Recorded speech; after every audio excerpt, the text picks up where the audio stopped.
This is exam mini video 7 on DNA fingerprinting by Peyton Balance. Tonight on Crime Solver episode 2, there was a dead body that was found and the only evidence on site that was located was a piece of gum stuck to the ground. Using DNA extracted from the gum, scientists were able to use a method called PCR, polymerase chain reaction, to amplify the data and to create lots of DNA that can be tested from. 4 suspects were apprehended, and we will be using the DNA of each one to compare it to the DNA found from the gum at the crime scene. This DNA evidence was amplified for 2 different VNTR loci and run on separate gels to create these DNA fingerprints. We can see here at locus A that these are the allelic positions for the evidence, and we can first compare these positions with the victim. It can be seen that these do not match those, even though there is one match here, the others are different, meaning that it could no longer be the victim. And if we look at the suspect number 1, they both match at both positions, so it could be suspect 1. On suspect 2, it can be seen that neither allelic position is shared with evidence in suspect 2, so suspect 2 can be ruled out.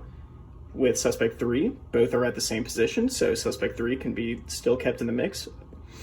And for suspect 4, they are different at one position, meaning that it can no longer be suspect 4.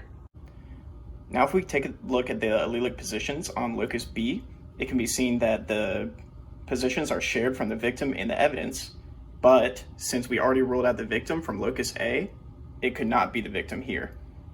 It can be seen that for suspect 1, they both share the allelic positions, meaning that it could be suspect 1 here. Suspect 2 does not share at one of the allelic positions, so it could not be suspect 2 anymore. Suspect 3 is the same as suspect 2, and it could not be suspect 3 anymore because there is one shared but one not shared. And lastly, at locus B for suspect 4, you can see that both positions are shared for the alleles, but we have already ruled out suspect 4 based on locus A, so it could not be suspect 4 either. Using this DNA evidence, we have concluded that suspect 1 is the most likely suspect to be linked with the evidence from this data. We should run more tests though to confirm. Through the allelic positions, we can also prove that suspect 3 and suspect 4 are related.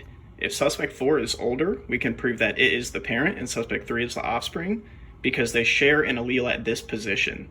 The reason that there is one that they don't share is because that allele comes from the other parent.